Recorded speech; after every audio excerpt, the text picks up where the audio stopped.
If you're not living under a rock, you've probably heard about YNW Melly and his entire saga in the court due to the death of two of his friends that he may or may not have caused. This crime has implicated his crew in one way or another, from making music in the streets with his crew to creating rap collective YNW, aka Young World or Young New Wave, to drama in the court. The YNW family has had their fair share of drama. But what happened to YNW Melly's deadliest affiliates? Well, that's what we're about to find out. Buckle up. YNW Juvie and YNW Sack Chaser. First, we'll look at YNW Juvie and YNW Sack Chaser, 50% of the YNW rap collective. Born on November 20th, 1998, Christopher YNW Juvie Thomas Jr. emerged as a lyrical force within hip-hop, leaving an indelible mark on the genre despite his tragically short journey. YNW Juvie attended St. Peter's Elementary School with his friend YNW Melly. They shared the same neighborhood and forged a long-lasting bond. If only they knew the future. Growing up alongside his close companion YNW Melly, their friendship was more than a bond. It was a creative partnership that would shape the course of their artistic destiny. Together, they navigated the challenges of their environment, finding solace in music. His musical odyssey began as a solo artist with the EP 7 Days 7 Ways in 2017, catapulting him into the limelight and setting the stage for a series of melodic tales that would resonate with listeners. 7 Days 7 Ways served as the herald of YNW Juvie's arrival, showcasing his lyrical prowess and innate ability to captivate audiences through his verses. The EP, a testament to his unique narrative voice, introduced the world to his melodic storytelling, foreshadowing the depth and authenticity that would become synonymous with his name. As his career trajectory continued to ascend, YNW Juvie's creative journey culminated in two remarkable albums, each a chapter in his musical narrative. Clean Up on Aisle 4 Inches and I Don't Give a Damn solidified his presence within the hip-hop landscape, presenting a fusion of lyricism, emotion, and artistry that resonated with a growing fan base. I Don't Give a Damn wove together melodies and stories, intertwining his experiences with a tapestry of beats and rhythms. Through his verses, YNW Juvie delved into his reality, inviting listeners to explore his world, one filled with both triumphs and tribulation. His music became a mirror reflecting the multifaceted nature of life, touching upon themes that struck a chord with those who had walked similar paths. Clean Up on Aisle 4 Inches further showcased YNW Juvie's evolution as an artist, pushing boundaries and embracing his distinct voice. With this album, he demonstrated an unwavering commitment to authenticity, infusing his tracks with unfiltered emotions and unapologetic perspectives. Each song became a vessel through which he shared his unvarnished truth, encapsulating the essence of his journey. Amid his musical pursuits, YNW Juvie's friendships with YNW Sack Chaser and even YNW Bortland remained steadfast pillars of support and camaraderie. Their shared experiences and creative endeavors further enriched the tapestry of his life, infusing his art with a sense of unity and kinship. Together, they navigated the complexities of the music industry, using their collaborative efforts to carve out a space uniquely their own.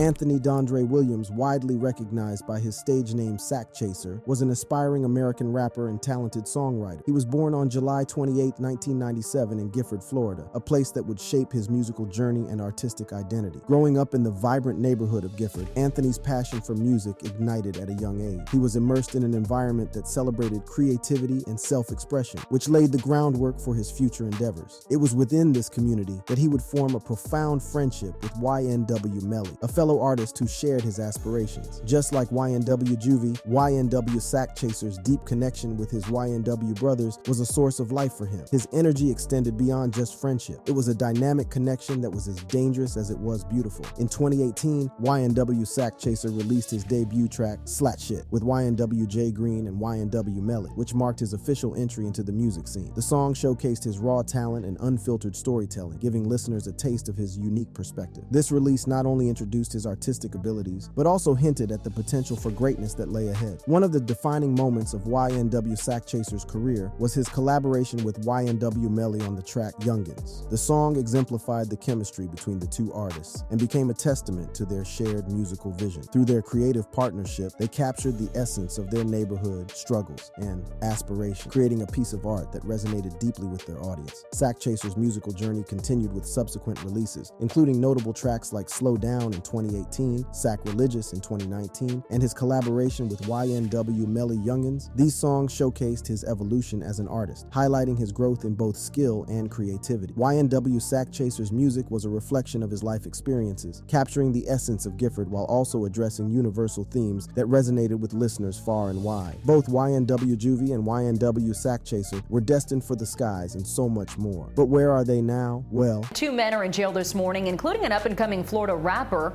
Both men are charged in a double murder. Police are saying the two staged a crime scene to make it look like a drive-by shooting. In the early hours of October 26, 2018, a grim tragedy struck the lives of YNW Melly and his circle of friends in Fort Lauderdale, Florida. As the group was departing from a recording studio, a sudden hail of bullets shattered the night's tranquility in a shocking drive-by shooting. The lives of two of Melly's close friends, Anthony Sack Chaser Williams and Christopher Juvie Thomas Jr., were tragically cut short by the violent attack. Meanwhile, Melly and another companion, Cortland YNW Bortland Henry, were also wounded but managed to survive the harrowing incident. Yet as the initial report streamed in, the narrative began to reveal its complexity, differing from what had been first assumed. Let's rewind the clock and delve into the events that transpired, unraveling the layers of this tragic story. The fateful night's chronicle commences at precisely 4:35 a.m. on October 26, 2018, when YNW Bortland urgently drove into the emergency room at Memorial Miramar, located at 1701 Southwest 172nd Avenue. His arrival was fueled by the desperate need for immediate medical intervention for his two passengers, both of whom had succumbed to multiple gunshot wounds and were unresponsive. Medical personnel swiftly attended to the critically wounded victims and soon uncovered grim evidence that hinted at the horror that had unfolded. Upon closer inspection, the 2018 Jeep Compass, bearing the Florida license plate IEKD-22, bore unmistakable signs of a fierce struggle, evidenced by the bullet-riddled marks on its exterior. In the front, right passenger seat of the vehicle sat Anthony Williams, an artist known by the moniker YNW Sack Chaser. Tragically, he bore gunshot wounds to both his torso and head. In the vehicle's right rear passenger seat was Christopher Thomas Jr., recognized as YNW Juvie, who had also suffered gunshot wounds to his back and head. Despite the hospital staff's prompt efforts, both Juvie and Sack Chaser were pronounced dead upon their arrival at the medical facility. The authorities sprang into action, seeking answers and clarity in the wake of the heartbreaking incident. The initial account of the sequence of events that led to this double tragedy began to take shape as investigators pieced together the fragments of the night's terror. Cortland Henry and Jamel DeMons, who is better known as YNW Melly, are sitting in jail charged with shooting and killing Anthony Williams and Christopher Thomas Jr. Now, this happened back in October. We actually have aerial footage of the scene at Memorial Miramar Hospital.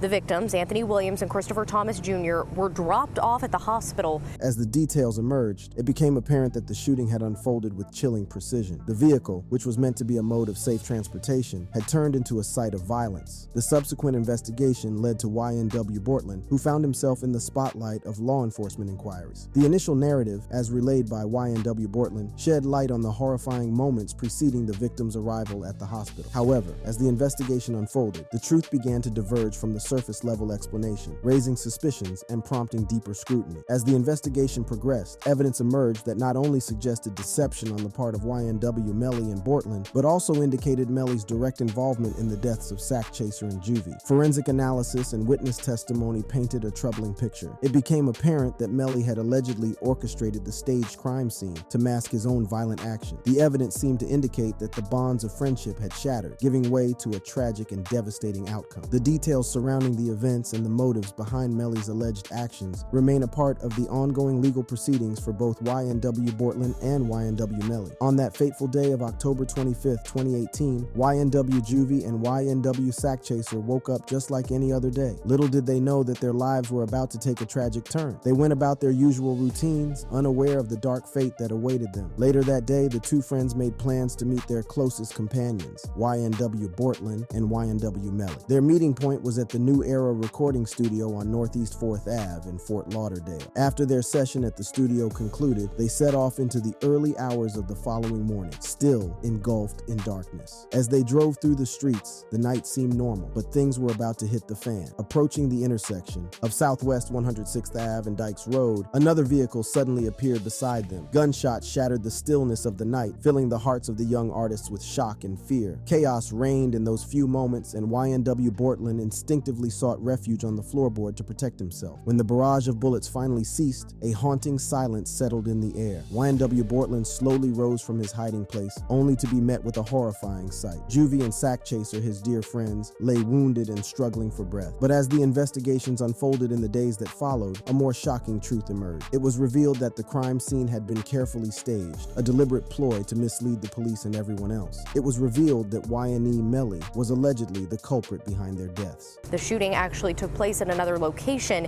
Miramar Police has not released where exactly this took place, but they say through forensic evidence they were able to determine that this crime scene was staged.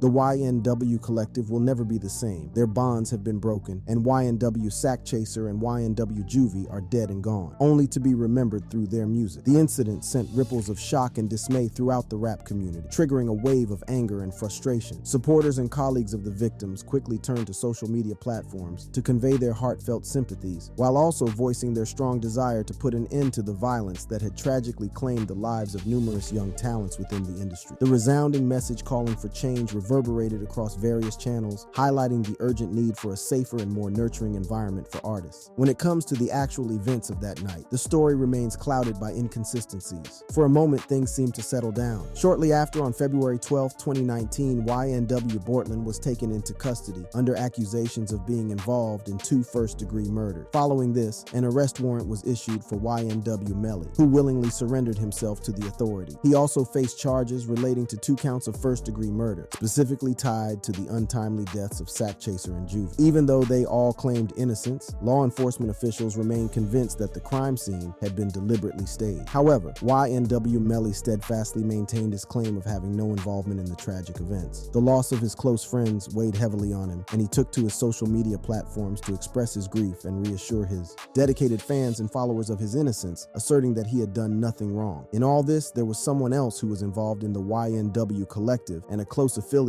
of YNW Melly, 100K Track. 100K Track has been in the middle of a lot of controversies from King Von to now YNW Melly, and in both instances, he's unscathed. So definitely this man knows how to handle himself in dangerous situations. Speaking about the situation leading up to YNW Melly's incarceration, he had this to say. When you in the limelight and you're making money and things like that, you're gonna receive hate, you're gonna receive, death threats, you're gonna receive things from everywhere. But why is 100K Track speaking about the alleged death threats that YNW Melly received? Well, it's because he's YNW Melly's manager. Jameson Francois, widely recognized by his moniker 100K Track, is a multifaceted figure in the realm of music, business, and creative expression. Born on May 19, 1991, his journey has been one of evolution, from his early days as a striving artist to his current prominent role as the CEO of the management powerhouse 100K MGMT. The world of music and management converged to pave the way for 100K Track's ascent to prominence. His visionary leadership has cultivated a dynamic network of connections within the industry, linking him with some of the most noteworthy names in contemporary rap, singing, and songwriting. Among the big names he has collaborated with are YNW Melly, the late King Von, the talented Hot Boy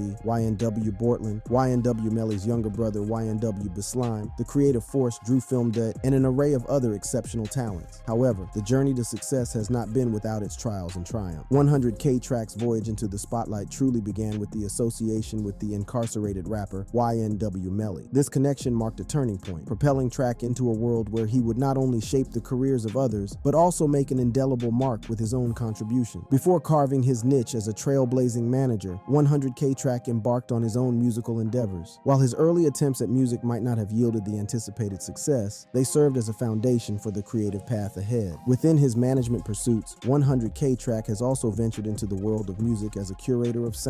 His role as an executive producer saw him take on projects full of authenticity and innovation. He embarks on musical journeys that don't just focus on him stepping behind the microphone. He also orchestrates and shapes the sonic landscapes of his creations, allowing his artistic vision to come to life through the voices of others. Tracks like Track Still, featuring the likes of Moo-Wop, DQ, and Boss Top, serve as a testament to his skillful execution as a producer. This track embodies the fusion of creative energies, resulting in a harmonious and impactful musical musical experience. Similarly, No Love, a collaboration with YNW Melly and the gifted Armand and Trey, showcases 100 K-Track's ability to curate resonant sounds that resonate with audiences on a profound level. But that's by the way. Now let's step into a moment that changed the course of Track's story. You already know the drill. It was a tragic morning on October 26, 2018. YNW Melly and his friends were leaving a recording studio. They left the studio 4, but came back 2 losing 2 lives: Anthony Sack Chaser Williams and Christopher Juvie Thomas Jr. As the legal process unfolded, Track's name was brought into the picture. This was in relation to Detective Moretti, who had allegedly questioned 100 K-Track and threatened him with deportation to Haiti. Yikes. When you questioned Jameson Francois, were you alone, or did you bring immigration officers with you?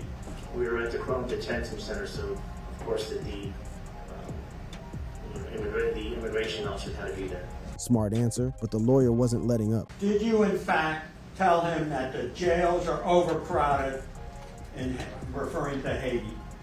It's disease-ridden, it's a, excuse my French, hole. But that's not the only way 100 K-Track was brought into the case. A question was brought up in court about how 100 K-Track made $16 million in 30 months with YNW Melly being his client. However, there was no way to ascertain that all the money that came into the account was connected to YNW Melly. This is because 100 K-Track had other clients as well as other business endeavors. However, the most interesting connection came when Detective Moretti executed a warrant on an apartment belonging to Jameson Francois. In that apartment, he finds a .40 caliber round and a storage key connected to a locket. The detective then executes another warrant on that storage locker. But in that locker, you found, did you not, a black holster, correct? Yes, sir.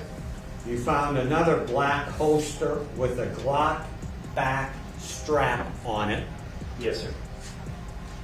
and a black holster with a magazine holder. They also found various gun locks in the storage locker, but no guns at all. However, despite all these, they never asked 100 K-Track about the gun locks or holster. Now, none of these finds are illegal, just to be very clear, but 100 K-Track's relationship to the case is very sus, especially when you find out that he was in possession of the 9807 phone, as well as ammunition found in his house. For better context, the 9807 phone was the cell Melly used to call a friend to pick him up on the night of the murder. I'm gonna make him because he had the 9807 phone, the 3 holsters in his storage locker, and the ammunition found in his house. But despite all these, there is no evidence or data that puts him at the crime scene. There may be something bigger at play here. However, the prosecution's eyes are set on YNW Melly and him alone. Back in 2017, Track started his journey with YNW Melly. After the tragic incident, Track has stood as a pillar of support, helping Melly navigate the storm of emotions that followed. Remember that he's among the first to stand with YNW Melly despite everything. And of course, he feels that YNW Melly is innocent of all the crimes he's accused of. But a lot has happened in 100 K-Track's life since Melly was in prison. Well, for one, 100 Track now has a son. He also frequently remembers YNW Melly, reminiscing on the times they spent together. In several posts, he's referenced YNW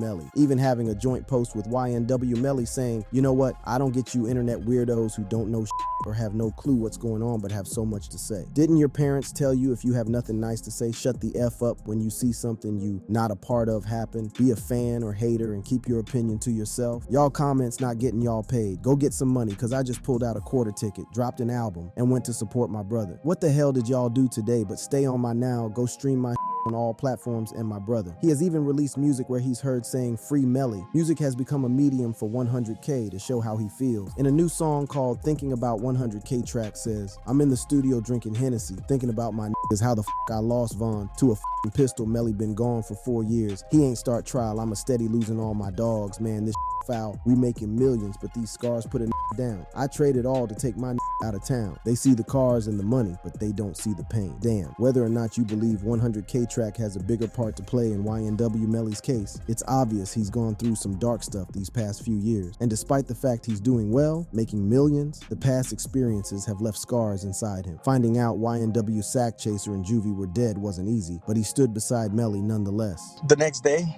in the morning, I got a call about it. I was just very heartbroken. I was very confused, and didn't know what was happening.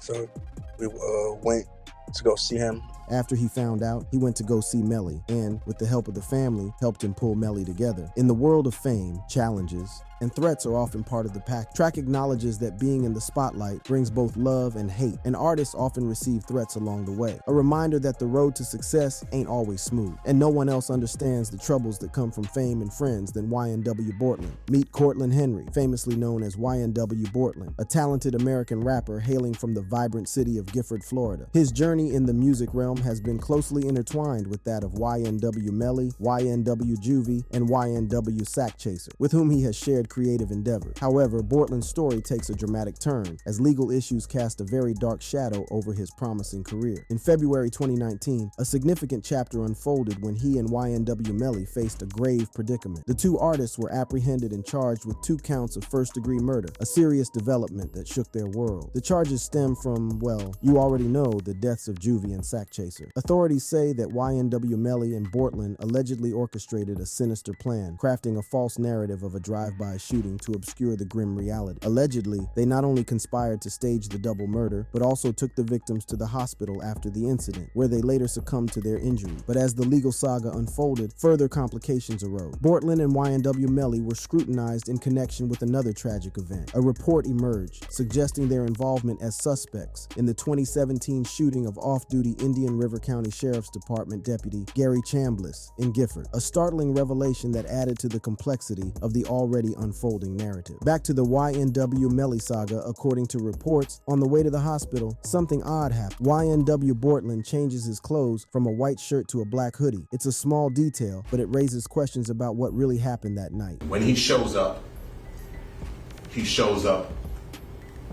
with a change of clothing, change of shirt, gunpowder residue on his hands, evidencing that he had discharged a firearm. He then adds that Cortland Henry explicitly lies about everything. And he lies. He lies about where the incident occurred. He lies about how it occurred. And he lies about not having the phone. That's a video of Melly's lawyer trying to point out that it was Bortland's story that allegedly didn't add up and technically not Melly's, probably to cast doubt on Melly's accusations. I'll come back to this in a bit. While we can't jump to conclusions, more confusion arises when YNW Bortland can't seem to remember exactly when the shooting happened. His story doesn't add up. That makes people wonder. And I'm driving, ducking for my life, trying to make sure I don't get hit. And you telling me, you telling me about this? I don't know. You know what I'm saying? I'm trying to make sure I don't get hit. I'm driving.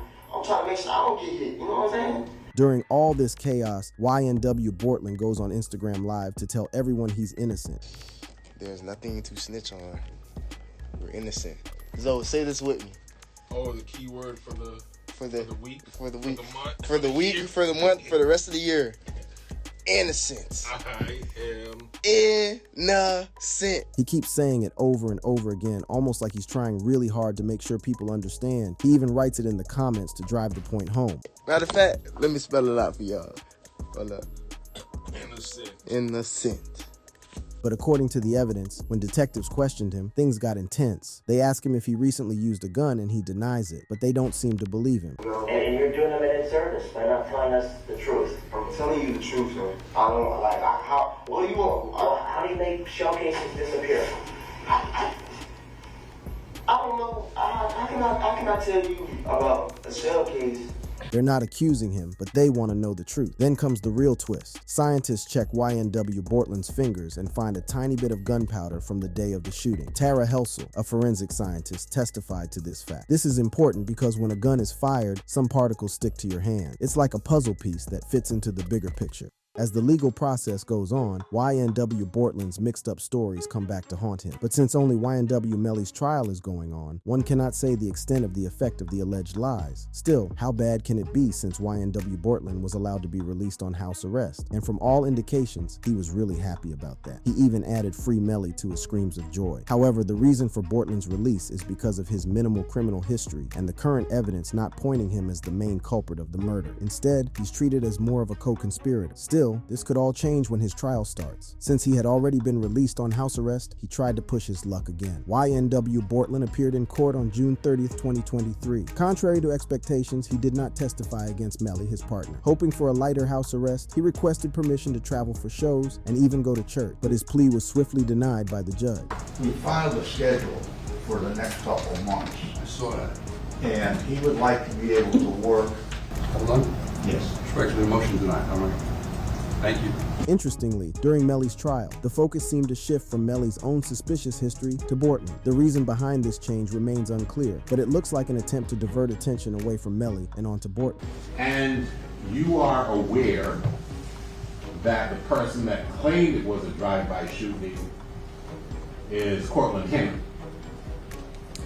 I believe so. Melly's lawyer raised doubts about Bortlen's credibility as a witness, branding him a habitual liar. You are saying is whoever claimed it was a drive-by shooting was lying.